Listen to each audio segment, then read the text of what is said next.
Hey guys, this is शाश्वत और आज की वीडियो में हम बात करने वाले हैं 10th बोर्ड का जो टर्म 2 है उसमें सोशल साइंस के आंसर शीट को हमें किस तरीके से रिप्रेजेंट करना है। ठीक है, तो वीडियो काफ़ी ज़्यादा इंपॉर्टेंट होगा। वीडियो को बिल्कुल भी स्किप मत करना। तो चलिए स्टार्ट करते हैं वीडियो को और वीडियो को ध्यान से देखना।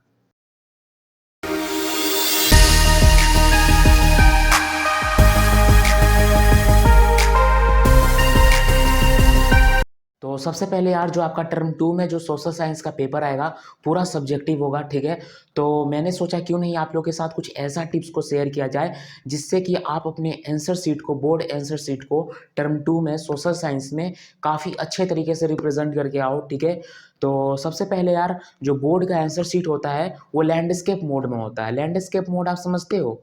मैं आपको समझाता हूँ लैंडस्केप मोड क्या होता है। जैसे कि मान लो ये पेपर है, ठीक है, तो ये पेज सीधा है। ओके, आप समझ रहे हो, ये पेज सीधा है, बट जब आप इसको इस तरीके से कर दो, ठीक है, इस तरीके से कर दो, ये पेज ऐसा था और इसको हम लोग फ्लिप कर दिए इस तरीके से, मीन्स वाइट ज़्यादा होगा, वाइट ज़्यादा होगा। ठीक है, इसको हम लोग कहते हैं लैंडस्केप मोड। ठीक है, इस तरीके से। तो आपका जो बोर्ड का आंसर शीट होता है वो लैंडस्केप मोड में होता है। ठीक है, एंड बहुत सारे स्टूडेंट का डाउट होता है कि जो बोर्ड का आंसर शीट होता है उसका क्वालिटी कैसा होता है पेज का। तो पेज का क्वालिटी काफ़ी बढ़िया होता है यार। ठीक है, जैसे आप क्लासमेट का पेज इस्तेमाल करते हो उस तरीके का उतना सॉफ्ट होता है यार। ठीक है, क्वालिटी में कोई कंप्रोमाइज़ नहीं रहता है। एंड ये भी डाउट रहता है कि आंसर शीट में मार्जिन दिया हुआ रहता है कि हमें देना पड़ता है। तो मार्जिन ऑलरेडी दिया हुआ रहता है दोनों साइड, लेफ्ट साइड भी और राइट साइड भी। ठीक है, तो यहाँ पे अब सबसे बड़ा बात क्या है ना, कि आपको कुछ करने की ज़रूरत नहीं है, ऑलरेडी मार्जिन दिया हुआ रहता है। ओके, एंड हम सबसे पहले टिप्स की तरफ बढ़ते हैं। जो मेरा फर्स्ट टिप्स है वो यही है कि सोशल साइंस में जितने भी 2 नंबर के क्वेश्चन हुए, 3 नंबर के क्वेश्चन हुए या 5 नंबर के क्वेश्चन हुए, उनमें क्या करना है ना, उसमें आपको आंसर कैसे लिखना है, उसमें आंसर आपको पॉइंट में लिखना है। ठीक है, पॉइंट में, क्योंकि पॉइंट में लिखने से क्या होता है, काफ़ी अट्रैक्टिव दिखता है यार सोशल साइंस में। ठीक है, तो आपको पॉइंट में आंसर लिखना है। 2 नंबर का, 3 नंबर का, 5 नंबर का जो भी क्वेश्चन है वो पॉइंट्स में लिखने हैं। अगर 3 नंबर का क्वेश्चन है तो 3 पॉइंट लिखो, अगर 5 नंबर का क्वेश्चन है तो 5 पॉइंट लिखो। और पॉइंट को कैसे लिखना है, 1 नंबर, 2 नंबर, 3 नंबर करके नहीं लिखना है, वो काफ़ी बच्चा वाला स्टाइल लगता है। आपको थोड़ा स्टैंडर्ड बढ़ाना है। ठीक है, तो आपको किस तरह लिखना है ना, जो पॉइंट होता है ना उसको आप स्टार से डिनोट करो इस तरीके से। मैं आपको समझाता हूँ, स्टार से डिनोट करना है, मैं आपको समझाता हूँ। ये आप देख रहे हो इस तरीके से। ठीक है, ये स्टार से आपको डिनोट करना है। ठीक है, तो हाँ, तो आपको क्या करना है कि जो पॉइंट होता है उसको स्टार से डिनोट करना है। 1 2 3 नंबर नहीं देना है। अगर 3 पॉइंट लिख रहे हो तो 3 स्टार बना के पॉइंट लिखो। ठीक है, ये काफ़ी एक बढ़िया तरीका होता है, समझ रहे हो, ये स्टैंडर्ड होता है। ठीक है, अच्छा, अब हम दूसरा टिप्स की तरफ बढ़ते हैं। जो मेरा सेकेंड टिप्स है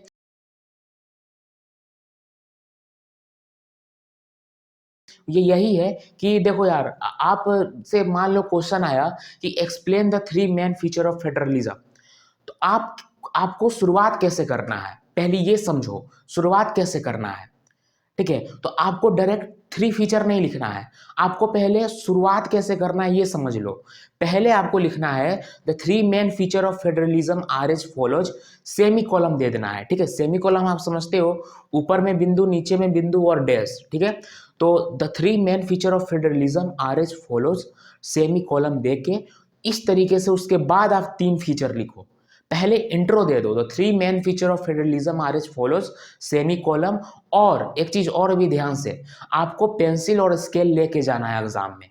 पेंसिल और स्केल के सहायता से जो लिखे हैं आपने, the 3 main feature of federalism are as follows, semicolon, इस चीज को अंडरलाइन कर दो पेंसिल और स्केल के सहायता से। ठीक है, ये एक बढ़िया तरीका होता है यार। उसके बाद आप 3 पॉइंट लिखो, जो 3 फीचर है। ठीक है, तो कोई भी क्वेश्चन आता है 2 नंबर का, 3 नंबर का, 5 नंबर का, उसको आपको क्या करना है कि शुरुआत डायरेक्ट नहीं करना है, पहले इंट्रो देना है, उसके बाद स्केल और पेंसिल के हेल्प से उसको अंडरलाइन करना है, कुछ इस तरीके से। ठीक है, और ये काफ़ी एक बढ़िया तरीका होता है, इससे पेपर का एक स्टैंडर्ड बढ़ता है, आंसर शीट का एक स्टैंडर्ड बढ़ता है, और जो चेकर होता है उसको भी लगेगा कि हाँ यार, ये बंदे में कोई बात है। ठीक है, तो ये एक बढ़िया टिप्स है जो कि मैंने आपको बताया। अब हम थोड़ा थर्ड टिप्स की तरफ बढ़ते हैं।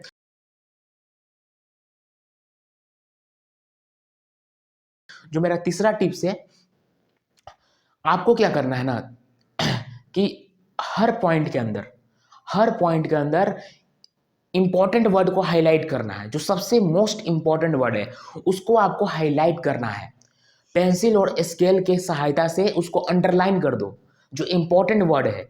इससे क्या होता है, जो चेकर होता है जब आपका कॉपी चेक करेगा ना, तो मान लो 3 आपने फीचर लिखा फेडरलिज्म में और आपने हर पॉइंट के अंदर कुछ इंपॉर्टेंट वर्ड को, कुछ हाईलाइटेड वर्ड को आपने अंडरलाइन कर दिया पेंसिल और स्केल से, तो उससे क्या होता है ना कि जो चेकर होता है उसका डायरेक्ट नजर आपके उस वर्ड के ऊपर जाएगा, हाईलाइटेड वर्ड के ऊपर। वो पूरा पॉइंट नहीं पढ़ेगा, वो देख लेगा कि हाँ यार ये इस बच्चे ने हाईलाइट कर दिया इस वर्ड को, वो बिना पढ़े हुए चेक कर देगा।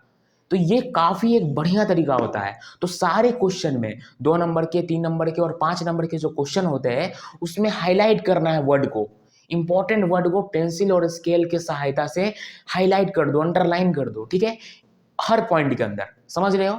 ये मेरा तीसरा टिप्स था, थर्ड टिप्स, ठीक है। अब हम आगे बढ़ते हैं फोर्थ टिप्स की तरफ।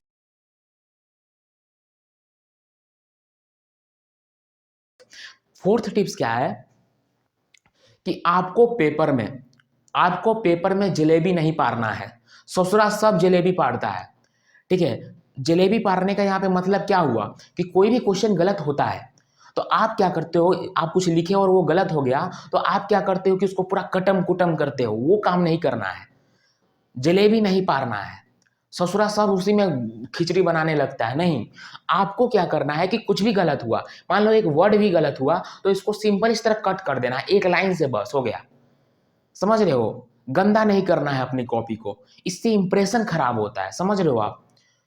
ठीक है। तो ये एक चीज का बहुत बड़ा ध्यान आपको रखना है। फोर्थ टिप्स मेरा यही है।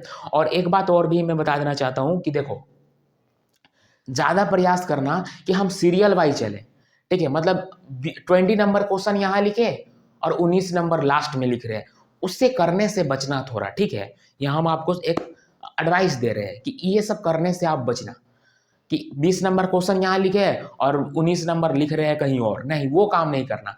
थोड़ा सीरियल वाइज चलना। समझ रहे हो? और एक बात और भी, एक बात और क्या कि आपको क्या करना है ना कि हर, जैसे मान लो थोड़ा ध्यान से सुनना। आप जैसे मान लो क्वेश्चन नंबर 5 लिख रहे हो, तो क्वेश्चन नंबर 5 आपने लिखा, ठीक है, उसका आंसर आपने लिखा। अब आंसर लिखने के बाद क्वेश्चन नंबर आप 6 का आंसर लिखने जा रहे हो, तो कम से कम एक आंसर लिखने के बाद आप कम से कम 2 लाइन का गैप छोड़ के लिखो नेक्स्ट क्वेश्चन का आंसर। समझ रहे हो? ये एक बहुत इंपॉर्टेंट मैं आपको एडवाइस दे रहा हूं, ठीक है। आपको क्या करना है कि एक आपने क्वेश्चन का आंसर लिखा, उसके बाद जब आप नेक्स्ट क्वेश्चन का आंसर लिखोगे तो 2 लाइन का गैप छोड़ो, मैक्सिमम 2 लाइन का गैप छोड़ना ही छोड़ना है आपको, ठीक है। उसके बाद आप नेक्स्ट क्वेश्चन का आंसर लिखो। एक ये बात अपने दिमाग में हटा लेना। और एक बात और, आपको केवल ब्लू बॉल पेन इस्तेमाल करना है, कोई अदर पेन मत इस्तेमाल करना, केवल ब्लू बॉल पेन, ठीक है। ओके, समझ रहे हो? बढ़िया एक ब्लू बॉल पेन इस्तेमाल करना, ठीक है। तो ये मेरा सब फोर्थ टिप्स था आप लोग के लिए। और अब हम थोड़ा नेक्स्ट बढ़ते हैं फिफ्थ टिप्स की तरफ।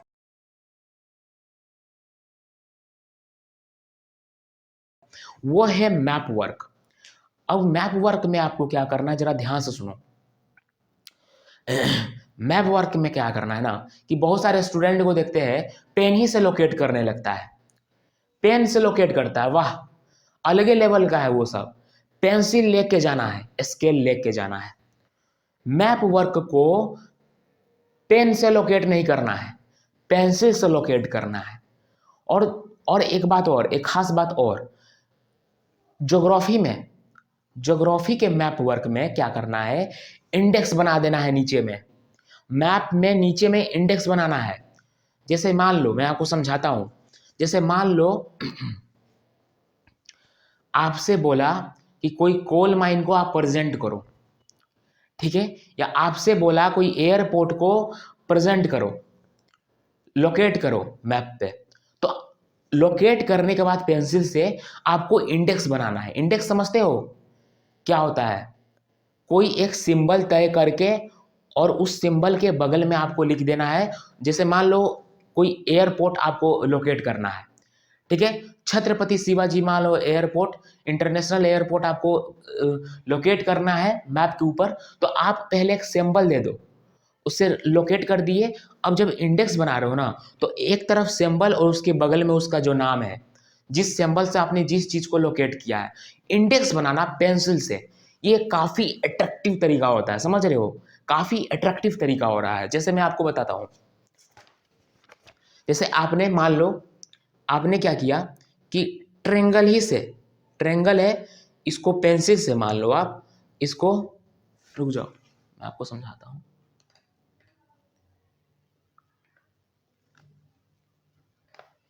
अभी मेरे पास पेंसिल नहीं है, मैं आपको समझाता हूं। जैसे ये मान लो, ये देख रहे हो,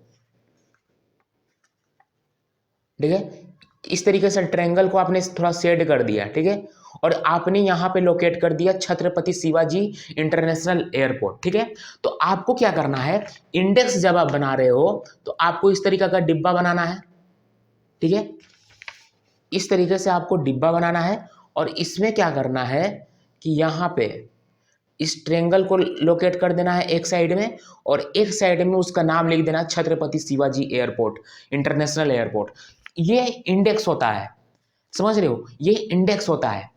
और ये मैप वर्क में ज्योग्राफी में करना चाहिए, इससे अट्रैक्टिव दिखता है मैप वर्क। और पेंसिल का इस्तेमाल करना, पेन का इस्तेमाल नहीं करना है, पेंसिल से करना, समझ रहे हो। तो ये एक मेरा एडवाइस था, फिफ्थ टिप्स, ठीक है। तो ये मेरा ऑल ओवर एक एडवाइस था जो कि मैं देना चाह रहा था। और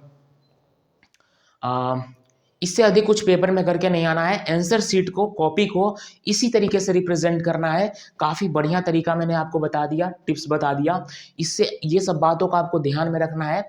और बस ऑल ओवर यही इसी तरीके से आपको अपने आंसर शीट को रिप्रेजेंट करना है, ठीक है, सोशल साइंस में टर्म 2 में। तो बस ऑल ओवर यही था वीडियो के अंदर। तो वीडियो पसंद है तो वीडियो को लाइक कर देना, एंड चैनल पे जो नहीं आ रही यार चैनल को सब्सक्राइब कर देना। Thank you so much for watching, मिलते हैं नेक्स्ट वीडियो में, तब तक के लिए बस